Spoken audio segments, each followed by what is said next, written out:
Assalamualaikum warahmatullahi wabarakatuh. Nama saya Suci Anandasari, saya guru biologi di SMA Negeri 2 Tenggarong. Saya adalah seorang mahasiswa dalam jabatan LPTK Universitas Mula Warman, gelombang 1 Angkatan 3. Hari ini saya akan melakukan video pembelajaran untuk uji kinerja atau UKIN, materi sel. Saya akan mengajar di kelas 11.5. Sekian perkenalan saya. Assalamualaikum warahmatullahi wabarakatuh.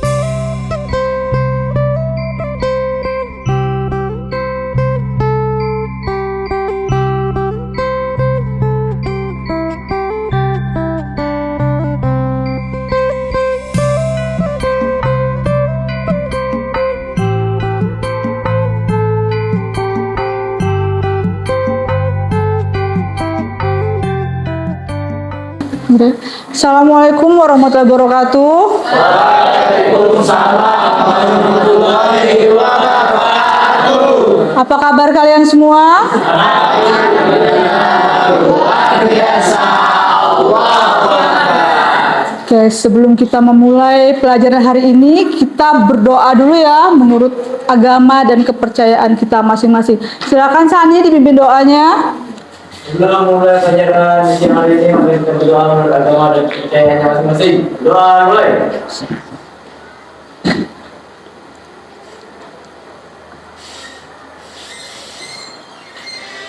Doa mulai.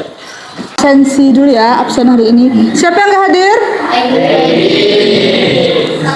Dispen. Selain Egi siapa? Davi kenapa? Dispen juga. Berarti yang lain hadir ya? Sebelum kita masuk materi, kita menyanyikan lagu wajib nasional dulu ya. Yang akan dipimpin oleh Odi. Silakan ke depan Odi.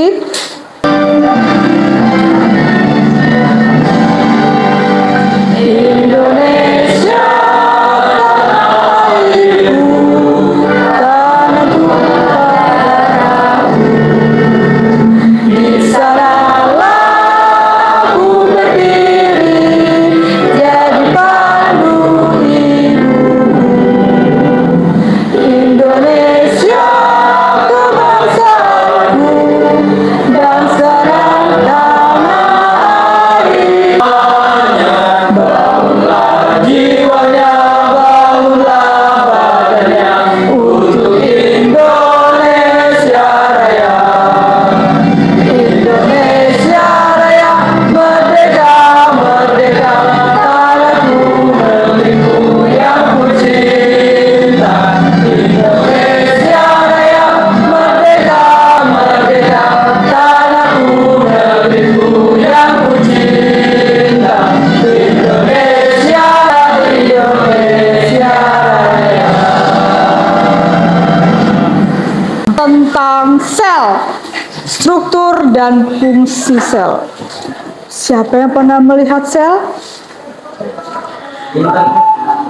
Ibnu pernah lihat sel? Di internet. Arya pernah lihat sel nggak Arya? Seperti apa bentuk sel Arya? Kecil-kecil pokoknya Bu.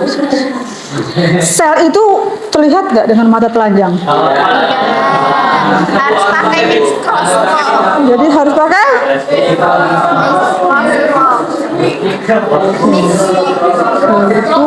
Saya tayangkan dulu videonya ya, video tentang sel dan struktur sel. Materi biologi yaitu struktur dan fungsi sel. Sebelum kita mulai belajar, jangan lupa untuk yang belum subscribe dulu channelnya, klik loncengnya, dan share kepada teman-teman kalian sebanyak-banyaknya supaya kita bisa belajar bersama di channel ini. Apa itu sel? Sel merupakan unit terkecil yang menyusun tubuh makhluk hidup dan merupakan tempat terselenggaranya berbagai jenis fungsi kehidupan. Struktur sel pertama kali diamati oleh Robert Koch pada tahun 1665 dengan mengamati sayaran gabus di bawah mikroskop. Berdasarkan strukturnya, sel terbagi menjadi sel prokaryotik dan eukaryotik, di mana perbedaan yang mendasar adalah pada sel prokaryotik tidak terdapat membran yang membungkus inti sel. Sel prokaryotik terdapat pada eubakteria dan archaebacteria. Nah, berikut ini ada perbedaan lengkap antara sel prokariotik dan eukariotik. Pada sel prokariotik, karena tidak memiliki membran pembungkus nukleus, maka DNA terletak di sitoplasma tercampur dengan organel-organel lainnya. Sementara eukariotik, sebagian besar DNA-nya terdapat di dalam nukleus yang terbungkus dengan membran inti. Ukuran sel prokariotik lebih kecil dibandingkan sel eukariotik.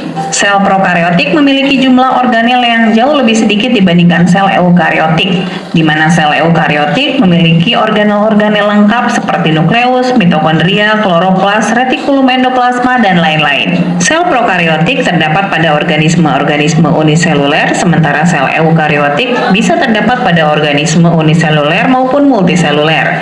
Selanjutnya, perbedaan yang paling utama adalah keberadaan membran nukleus. Prokariotik tidak memiliki membran inti, sementara eukariotik memiliki membran inti dan organel-organel yang bermembran. Juga memiliki beberapa perbedaan. Ukuran sel tumbuhan biasanya lebih besar daripada sel hewan. Sel tumbuhan memiliki dinding sel sehingga memiliki bentuk yang tetap, sementara sel hewan tidak memiliki dinding sel sehingga bentuknya tidak tetap. Pada sel tumbuhan terdapat organel plastida, pada sel hewan tidak ada plastida. Pada sel hewan terdapat organel lisosom dan sentriol, sementara tumbuhan tidak memiliki lisosom dan sentriol. Pada sel tumbuhan, fungsi yang dilakukan oleh badan Golgi digantikan oleh organel diktiosom. Selanjutnya, sel tumbuhan memiliki vakuola, sementara sel hewan tidak punya vakuola, hanya terdapat pada beberapa organisme uniseluler. Dan tentu saja pada sel tumbuhan terdapat zat hijau daun atau klorofil, sementara pada sel hewan tidak ada klorofil. Selanjutnya kita akan membahas bagian-bagian sel dan fungsinya masing-masing. Kita mulai dari dinding sel. Dinding sel adalah lapisan di luar membran sel yang mengelilingi jenis sel tertentu saja, seperti sel tumbuhan, dan fungsinya membatasi ruang bagi sel untuk mengembang.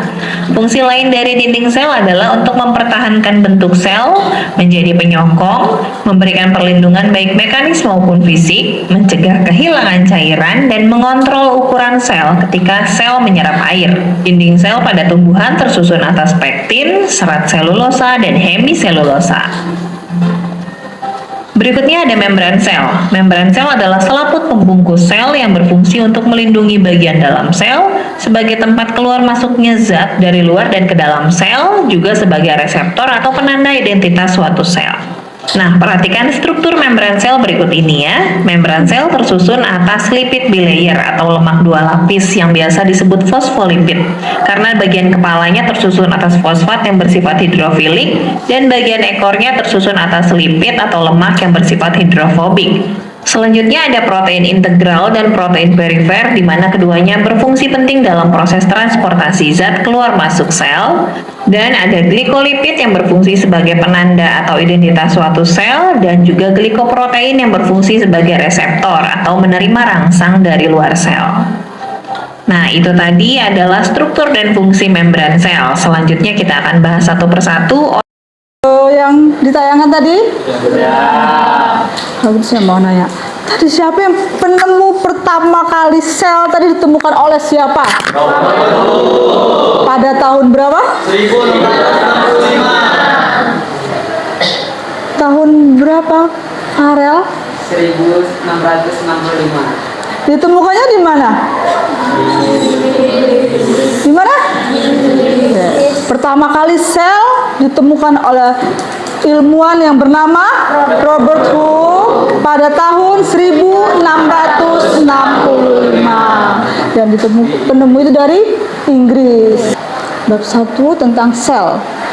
Pada dasarnya, tubuh tersusun oleh banyak sel yang berukuran mikroskopis. Apa itu mikroskopis? Berukuran berukuran mikroskopis artinya berukuran yang sangat kecil yang hanya bisa dilihat oleh mikroskop. Jadi tidak bisa dilihat dengan mata telanjang. Sel memiliki bentuk dan ukuran yang berbeda-beda. Beberapa di antaranya dikelompokkan menjadi jaringan tertentu. Satu, kita akan membahas tentang penemuan sel dan teori tentang sel. Penemu sel. Ini Tadi sudah jelaskan, sel pertama kali ditemukan oleh ilmuwan Inggris yang bernama Robert Hooke pada tahun 1665. Sel yang diamati dengan mikroskop sederhana berupa sel gabus dari dinding sel yang sudah mati. Sel memiliki bahasa Latin yaitu cellula yang artinya kamar kecil. Lanjut aja. Ini ilmu-ilmuannya ya, ada beberapa orang teman-teman Robert Hooke, yaitu ada Jean Baptiste de Lamarck, ada Rudolf Christian, Theodor Busnot, Theodor Schwann, Philip Duargin, Johannes Parkinson, dan Maxwell. Terus ada Ludwig, Robert Brun, Sternberg, dan C. Bernard. Mereka membuat teori sel yang diajukan. Intinya mereka membahas tentang sel. Yang artinya sama saja, sel itu adalah makhluk terkecil yang hanya bisa dilihat oleh mikroskop yang tidak bisa dilihat dengan mata telanjang. Berdasarkan hasil penemuan para ahli dapat disimpulkan bahwa satu, semua makhluk hidup tersusun oleh sel.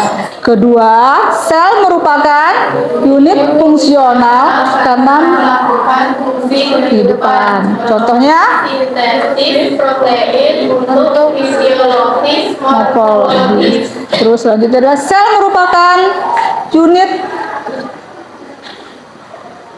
terkecil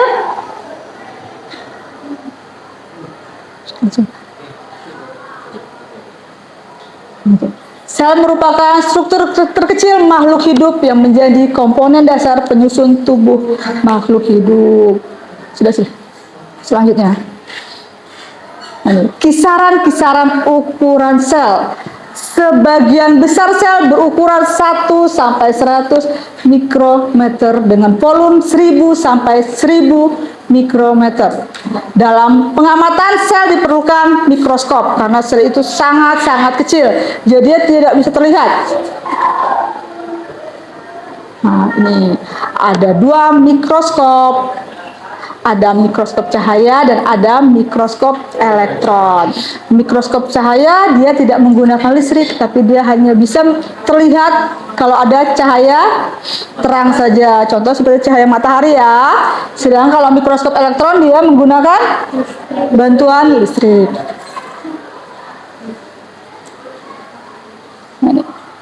Gitu aja. Nah, ini tipe-tipe sel. Ada organisme yang tergolong sel prokariot dan eukariot. Sel prokariot, silahkan kalian amati sendiri nanti ya, kalian baca sendiri apa saja itu. Selanjutnya, komponen-komponen kimia sel, unsur dan senyawa kimiawi makhluk hidup. Sudah jelas kan? Kalian perhatikan, kalian amati sendiri, kalian pelajari sendiri. Sampai di sini, ada yang masih kurang jelas tentang sel tadi? Jelas semua ya? Tadi sudah kita bahas tentang tipe-tipe dan struktur sel. Ada yang mau ditanyakan dulu? Sebelum saya membagi kelompok untuk mengerjakan tugas? Ada yang mau ditanyakan? Berarti sudah jelas ya. Kalau masih bingung, silakan nanti kalian buka lagi video yang tadi, atau kalian belajar dari PowerPoint ini ya. Oke. Sekarang saya akan membagi kelompok untuk mengerjakan lembar kerja tugas ya. Mau saya membagi atau kalian sendiri yang menentukan kelompok? Silahkan kalian pelajari.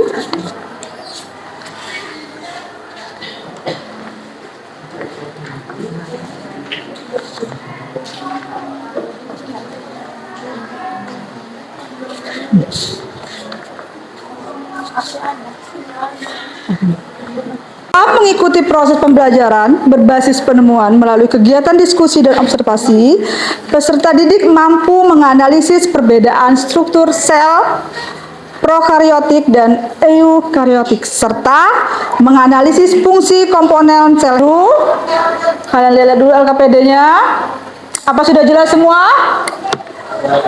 Nah, nomor 1 itu kalian amati video dan gambar sel-sel berikut ini. Itu ada scan barcode-nya. Nanti kalian amati semua ya. Kalian amati, terus kalian isi. 1 tentang struktur sel, kedua tentang sel prokariotik, sel hewan dan sel tumbuhan. Terus nomor 2, berdasarkan pengamatan video yang kalian amati, mencari persamaannya apa antara eukariotik dan prokariotik tersebut. Nah, yang terakhir, pengumpulan data. Silakan kalian amati lagi perbedaan persamaan perbedaan komponen sel ketiganya. Ada fungsinya sel prokariotik, eukariotik. Sekarang, ada yang masih kurang jelas? Sudah jelas ya? Kalau sudah jelas, sekarang saya kasih waktu berapa menit nih ngerjakan? Mau jangan lama-lama dong. Saya kasih waktu 60 menit ya. Saya kasih waktu 60 menit. Silakan kalian kerjakan sekarang. Silakan kalian kerjakan. Nah, berikut ini ada perbedaan lengkap antara sel prokariotik dan plasma tercampur dengan organel-organel lainnya. Sementara eukariotik sebagai Jangan lupa ya nama kelompoknya ditulis. yang terbungkus dengan membran. Namanya siapa saja? Ukuran sel prokariotik dengan organel lengkap seperti nukleus, mitokondria, kloroplas, retikulum endoplasma, dan lain-lain. Sel prokariotik terdapat pada organisme-organisme. Ya. Scan barcode-nya, nanti akan muncul videonya. 1 itu tentang struktur sel. Nanti kalian amati, terus buat pernyataan mengenai persamaannya. Sel prokariotik dan eukariotik. Ada nggak persamaan dari struktur sel dan sel prokariotik itu? Gimana di sini? Lancar ya. Gimana Ica? Aman?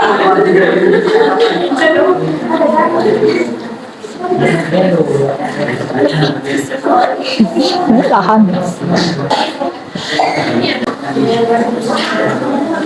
Jangan dong. Nah, kalau nomor 1 itu kalian amati, kalian lihat dulu, scan barcode-nya, baru kalian tonton videonya, baru kalian bisa menjawab. Baru kalian identifikasi masalahnya, perbedaannya ya.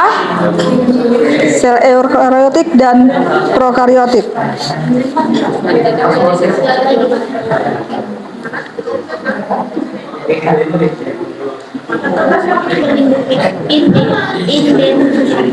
Identifikasi.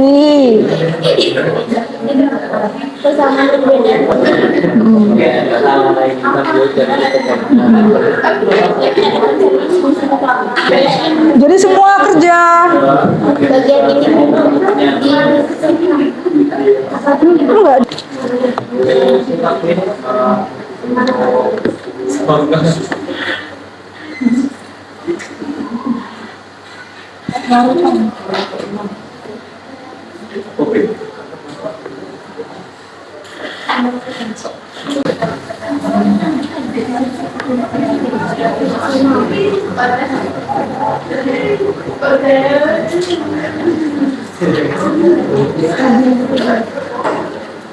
Dia nggak memiliki dinding sel. ada tidak? Pada sel eukariotik, pada sel hewannya memiliki nukleus tidak. Itu ada sitoplasmanya, ada ribosomnya. Kalau tidak ada tulis tidak ada, kalau ada tulis ada. Itu aja. Terus dia fungsinya apa? Tuh ya. Kalau ada tulis ada, kalau tidak ada tulis tidak ada. Jangan centang bingung nanti. Sama. Enggak. Misalnya pada hewan dia ada memiliki membran sel, tulis ada. Hewan kemarin kita praktik apa? Oh, ini yang namanya pada hati. Ya, apa namanya itu? Ya, ya. Hati. Hati ayam. Warna segar tadi itu. Iya. Nah, kemarin ada nggak pada saat peneliti ada? Ada. Ada dinding selnya nggak? Ada membran selnya nggak? Tuh. Ada.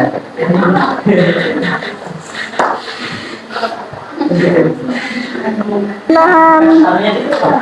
Kerjakan hal soal diskusi. Amatin kan? Nah, di hati ayam itu ada membran selnya nggak kemarin? Ingat kalian? Tuh. Kalau misalnya ada tulisan Kalau ada tulis ada, kalau tidak ada tulis tidak ada. Ya. Ada sitoplasmanya nggak pada hewan, pada tumbuhan? Ya sama. Sel prokaryotiknya ada nggak?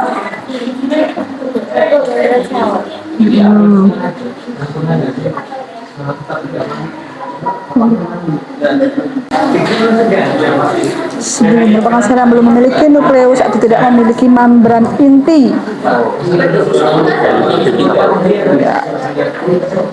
Dia memiliki membran inti enggak?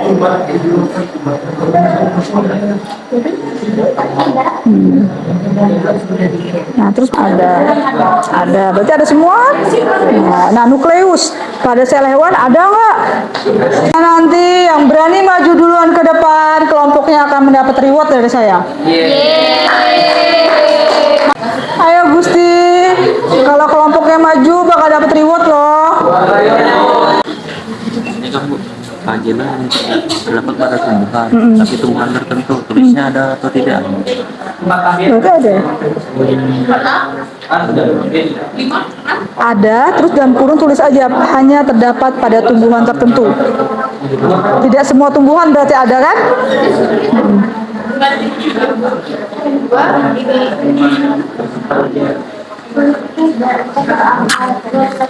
Ini loh, satu tuh berdasarkan pengamatan bebas buatlah pernyataan mengenai persamaan sel protein. Jadi ya kamu harus nyari ini persamaannya. Kelompok Farel mau maju. Ladi, Nah, kita jadi paham lah kelompoknya gimana sih kedua sel itu Yain aja, nggak usah salah. Yain aja, betul. sel EUK ya, EUK itu Saya lupa. tanpa isi. Kelompoknya Ica gimana? Jadi di dalam bakteri. Mau maju? Terus kalau yang prokariot itu adanya pada yang sel kayak hewan, tumbuhan, manusia juga kayak.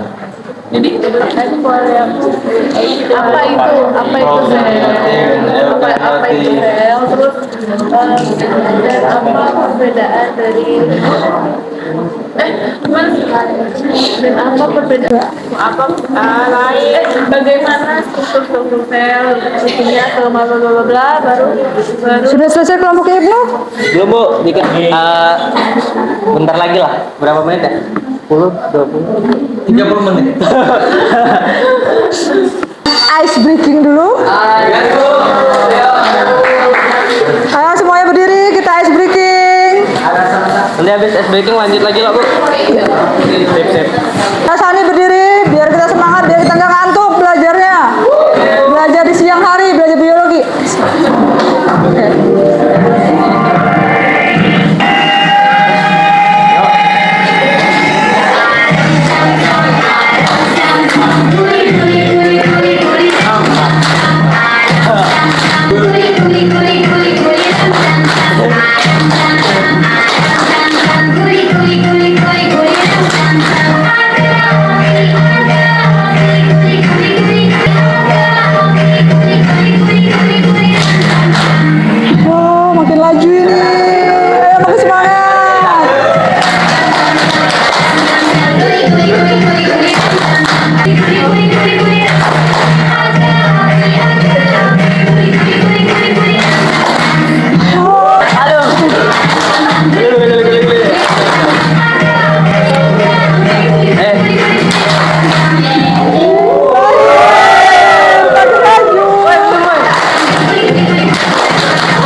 pertanyaan saja ya. Aku buka ya. Oke. Boleh saya buka teman-teman? Oke. Assalamualaikum warahmatullahi wabarakatuh.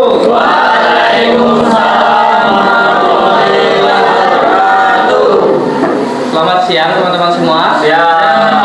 Salam Om Swastiastu, Namo Buddhaya, salam kebajikan, dan salam sejahtera bagi kita semua. Oke, sebelumnya teman-teman udah kenal kita semua di sini. Oke, saya Muhammad Ibnu Arif Yandi, dan ini teman-teman saya dari kelompok yang akan presentasi pada kegiatan pembelajaran biologi pada hari ini. Presentasi kami di sini adalah mempresentasikan hasil pengerjaan kami yang membahas LKPD tentang struktur sel dan fungsi-fungsinya. Oke, mungkin kita akan menjawab pertanyaan yang ada di LKPD dari nomor 1 terlebih dahulu, dan teman saya akan menjelaskannya.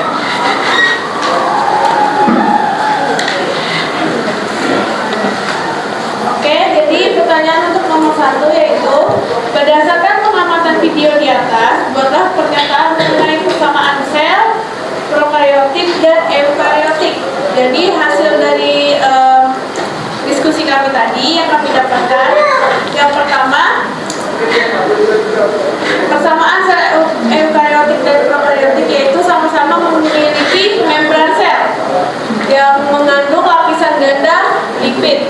Yang kedua, terdapat materi genetik yang menggunakan DNA atau asam deoksiribonukleat sebagai dasar informasi genetiknya. Dan yang terakhir, terdapat ribosom yang memfasilitasi translasi RNA dan sintesis protein.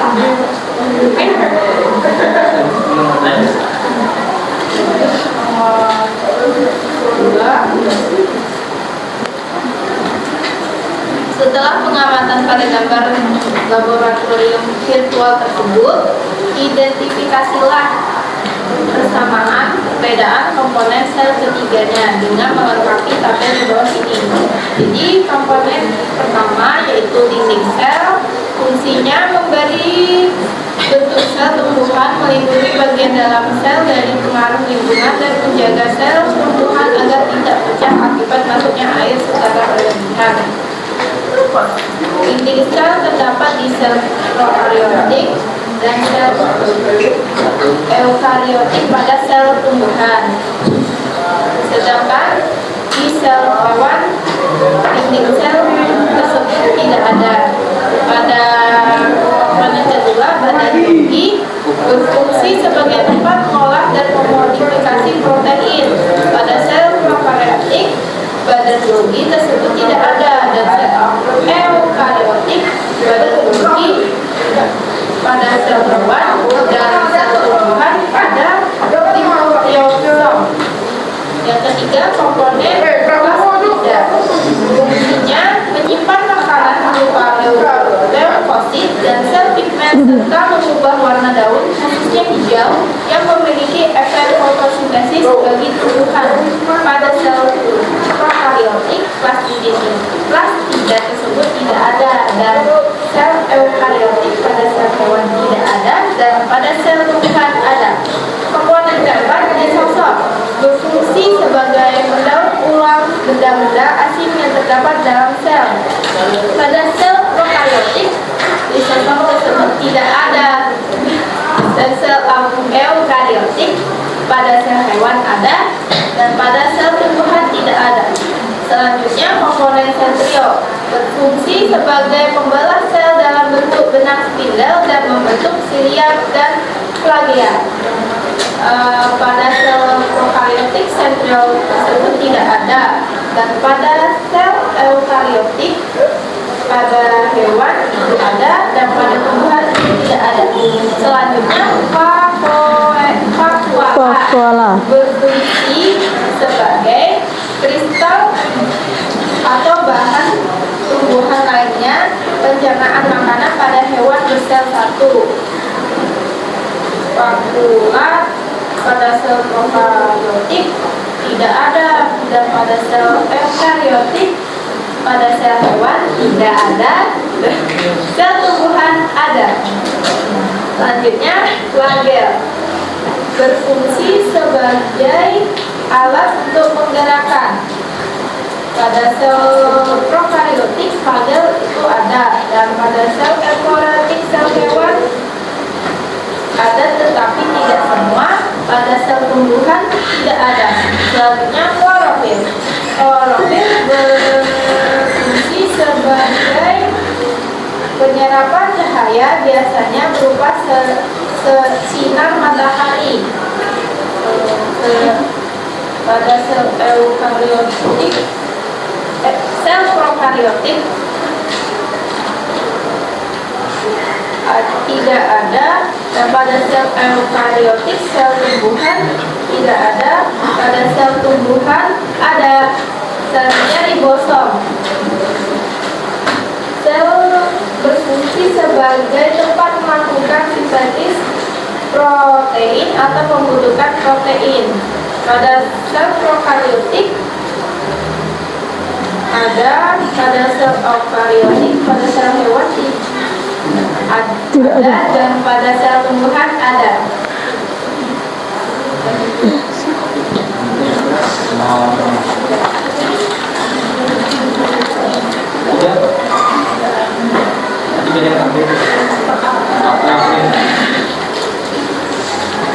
Oke, teman-teman. Sekarang kita ke soal selanjutnya, yaitu pengolahan data. Di sini kita disuruh mencari dua pengolahan data. Yang pertama yaitu pertanyaannya, menurut kalian atau menurut kami ini, bagaimanakah perbedaan antara sel prokariotik dengan sel eukariotik? Itu yang pertama. Kemudian yang kedua, kita di sini disuruh menganalisis perbedaan dasar antara sel hewan dan juga tumbuhan. Kemudian kita juga disuruh sebutkan kira-kira apa aja sih komponen sel yang terdapat pada kedua sel tersebut. Nah, di sini dari hasil analisis kami, yang menjadi hal pembeda antara sel prokariotik dan eukariotik yang pertama yaitu pada namanya sendiri, yaitu dari asal katanya. Eukariotik berasal dari eu dan juga karyon, eu dan juga karyon yang artinya sejati, dan karyon itu adalah inti sel. Jadi dia sudah memiliki inti sel, sejatinya sudah memiliki inti sel. Itu untuk eukariotik. Kemudian untuk yang prokariotik itu adalah pro dan juga karyon. Pro itu sebelum dan karyon itu adalah inti sel. Jadi prokariotik itu belum memiliki inti sel. Jadi berbeda ya teman-teman. Kemudian pembedanya yang kedua terdapat pada organismenya. Organisme prokariotik biasanya itu terdapat pada bakteri, sedangkan eukariotik itu berada pada protista, fungi atau jamur, hewan, dan juga tumbuhan. Kemudian pembeda selanjutnya pada letak DNA-nya. Kalau prokariotik itu berada di sitoplasma, sedangkan eukariotik itu sebagian besar berada di dalam nukleus. Selanjutnya, perbedaan selanjutnya adalah pada bentuk DNA-nya. Bentuk DNA prokariotik itu adalah sirkular atau membulat, sedangkan untuk eukariotik itu memanjang. Ukuran selnya juga berbeda antara prokariotik dengan eukariotik. Untuk ukuran sel prokariotik sendiri itu adalah 1 sampai dengan 10 mikrometer, sedangkan pada eukariotik adalah 5 sampai dengan 10 mikrometer. Kemudian selanjutnya yang menjadi pembeda adalah pada metabolismenya. Pada prokariotik itu metabolismenya adalah aerob dan juga anaerob, sedangkan pada eukariotik itu hanya terdapat aerob saja. Organelnya juga berbeda. Pada prokariotik itu hanya memiliki sedikit, bahkan tidak ada. Sedangkan pada eukariotik itu organelnya adalah nukleus, mitokondria, kloroplas, dan lain-lain. Pada membran inti juga teman-teman itu berbeda. Pada sel prokariotik itu tidak memiliki membran inti, tetapi pada sel eukariotik itu memiliki membran inti dan membran organel-organel yang lainnya. Kemudian yang menjadi pembeda selanjutnya adalah organisasi seluler. Pada prokaryotik itu ada dua-duanya, uniseluler. Hanya uniseluler saja, mohon maaf. Tetapi pada eukaryotik itu memiliki uniseluler dan multiseluler. Mungkin ini hasil jawaban kamu untuk menganalisis nomor 1 yang A. Untuk yang 4B-nya, analisis perbedaan mendasar antara sel hewan dan tumbuhan. Dari analisis kami tentang perbedaan mendasar sel hewan dan tumbuhan itu, pertama dari bentuknya. Kalau dari sel hewan itu sebagian besar berbentuk bulat, tetapi dari tumbuhan itu berbentuknya persegi panjang. Kemudian pada sel hewan sendiri itu tidak memiliki membran sel, jadi dia tidak kaku.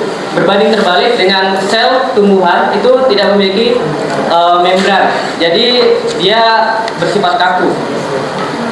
Kemudian persamaan komponen antara hewan dan tumbuhan, yaitu pertama, sama-sama mempunyai nukleus atau inti sel.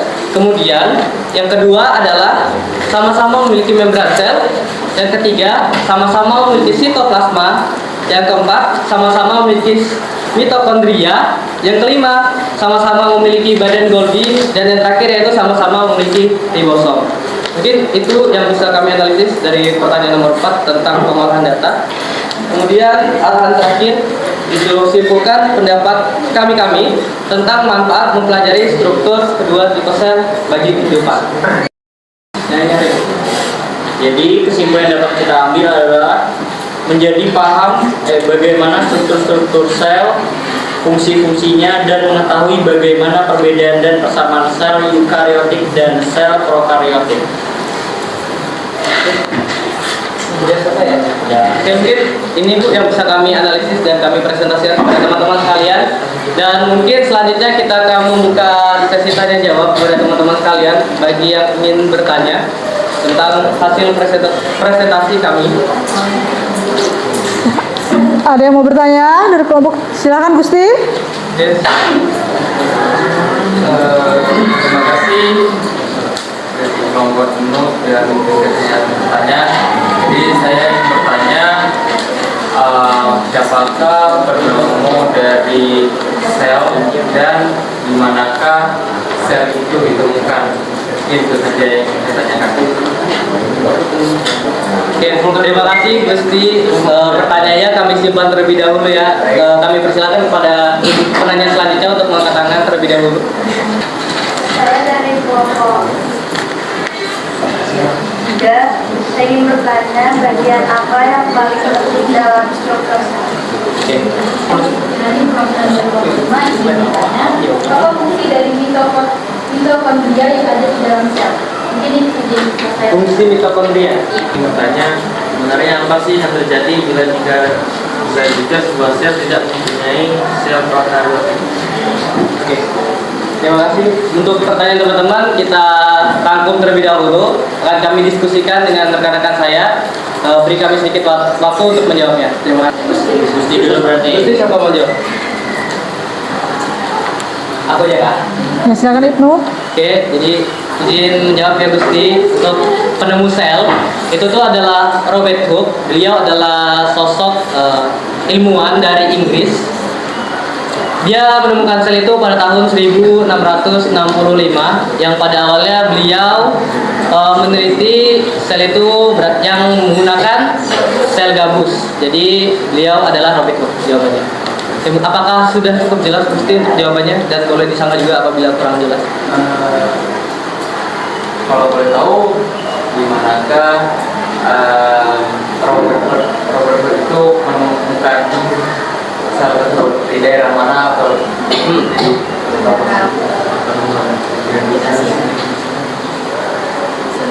Sel gabus. Penemuannya? Anunya, daerahnya? Malaysia. ya? Jadi dia ilmuwan Inggris tapi daerahnya Iya. Ya, jawab. Gusti, secara garis besar yang kami ketahui, Robert Hooke itu meneliti di Inggris. Dia meneliti tentang sel gabus. dan sel epidermis dari bawang merah. Apakah sudah? Oke, jadi kesimpulannya di ya. Ya, Oke, terima kasih ya. sama-sama. Oh iya, tadi izin saya menjawab Hani ya. Pertanyaan itu lumayan juga. Oh ya, Sasi, mohon maaf Sasi. Ya, aku jawab Sasi dulu karena aku tahu jawaban Sasi. Tadi Sasi bertanya apa sih fungsi dari mitokondria ya, benar? Oke. Fungsi dari mitokondria sendiri itu adalah untuk menghasilkan energi dari sel agar bisa tubuh kita ini bisa melakukan aktivitas-aktivitas seperti itu. Jadi fungsi mitokondria itu tuh adalah untuk menghasilkan energi oleh sel agar kita tuh bisa melakukan aktivitas seperti itu. Sasi. Jelas Sasi? Oke, kita lanjut ke pertanyaannya Hani. Teman-teman bisa mencatat atau mengingat karena ini merupakan materi terpenting dari sel. Siapa tahu keluar kisi-kisi ulangan kan? Nah, pertanyaannya, bagian apa yang paling penting dalam struktur sel? Nah, setelah kami rangkum dan mendiskusikannya, ini merupakan bagian terbesar dalam sel. Inti sel memegang peranan penting sebab di dalamnya terdapat materi yang berperan untuk mewariskan sifat dari induk kepada keturunannya. Apakah sudah jelas, Hani? Tadi pertanyaan siapa? Tois. Siapa mau jelasin? Jadi tadi Wais bertanya apa yang terjadi jika sel tidak mempunyai sel prokaryotik. Jadi Wais, sel tersebut akan mati dan sel mati adalah sel yang sudah tidak memiliki peranan dalam proses kelangsungan kehidupan. Terus dan hanya berupa dinding sel. Contohnya, sel hidup adalah sel yang terdapat pada tangkai tanaman, darah umbi, bawang merah, daun hydrilla, dan kentang. Sedangkan sel mati terdapat pada kakuk, kapas, dan mengkulut ubi kayu. Jadi pertanyaannya, jadi jawabannya seperti itu, Wak. Yes, Wais. Oke. Sudah kan? Ya. Oke. Oke, mungkin saya sudah kita tutup juga dan sudah kita jawab. Mungkin sekian, terima kasih atas perhatian teman-teman semua yang hadir pada kegiatan presentasi kita hari ini. Kami dari kelompok yang melakukan presentasi pada hari ini memohon maaf apabila terdapat kesalahan kata dan menyinggung teman-teman semua.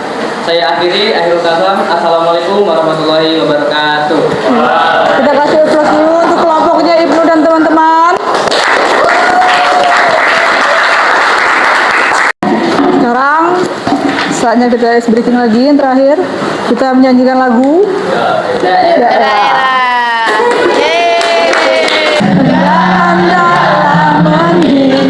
Hendaklah mending panasnya hati, mending di batang airnya keruh. Gubang tambangan membawa jutut, nyaman dipanggang, nyanyinya kerong. Lagu ini, lagu mainan, lagu ini, lagu sindiran, lagu ini, lagu mainan, lagu ini, lagu sindiran. Jangan heran, tetap mendengar lagu ini. Hari ini kita sudah membahas bab 1 tentang sel. Yang pertama tentang apa? Tentang penemu sel. Siapa penemu sel tadi kalau masih ingat? Robert Hooke, ditemukan pada tahun 1665. Ditemukan di mana? Yang kedua adalah tadi kisaran ukuran sel. dari ukuran hewan. Berapa kisarannya kalau masih ingat? 1 sampai 100 Kalau pada hewan itu 20 mikro. Pada tumbuhan 40 mikrometer.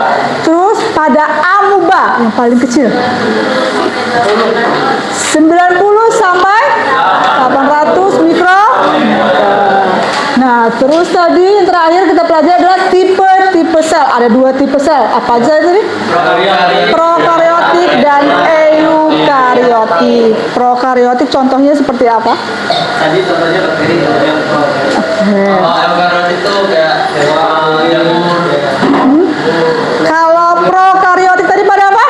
Pada protista. Protista atau pada bakteri ya. Nah, sedangkan pada tumbuhan Iya, terbalik tadi. Kalau tumbuhan itu prokariotik, eukariotik. eukariotik. Prokariotik itu Bakteri. Oke. Jadi sel prokariotik itu pada bakteri atau amuba, sedangkan sel eukariotik pada hewan dan tumbuhan. Oke, jadi sampai di sini sudah jelas semua ya tentang sel. Minggu depan kita akan mempelajari tentang mekanisme transport pada sel, membran plasma. Oke, kalau gitu sebelum mengakhiri pelajaran saya akan memberi kalian evaluasi. Silakan buka buku paket kalian halaman 53 sampai 55. Ada tugas AKM, kalian kerjakan ya tugas evaluasinya. Dikumpulkan minggu depan pada pertemuan kita selanjutnya. Terus ada lagi latihan soal akhir pada halaman 57 ada pilihan ganda 1 sampai 20. Silahkan kalian kerjakan juga, saya tunggu minggu depan. Jadi minggu depan pada saat masuk tugas sudah dikumpulkan ya, sudah selesai semua. Sebelum saya mengakhirinya, silakan pimpin doanya dulu. Sani pimpin doa. Sebelum kita pulang, marilah kita berdoa menurut agama dan budaya masing-masing.